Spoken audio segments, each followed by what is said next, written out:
Now, 1 year ago today, of course, countless people, emergency responders, people from around the community, family, friends, raced to this site overnight when they found out that the tower had collapsed. The goal was to find survivors.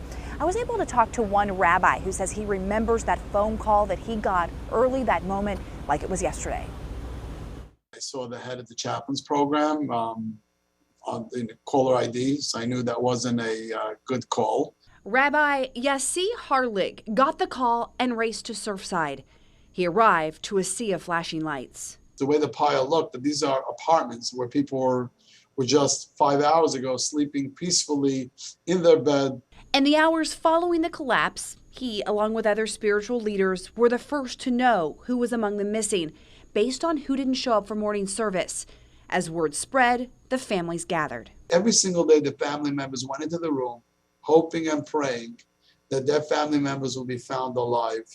And went in day after day. This went on for 30 days for some families. After the rescue effort turned to a recovery mission, he says there was relief and peace for some of those families. Families he still talks to this day.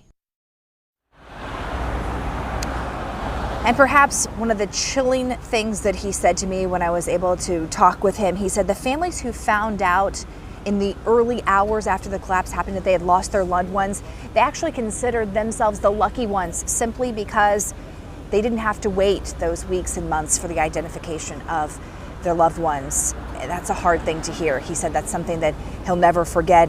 He said that so many of those people who were able to bury their loved ones in the early days were considered the lucky ones.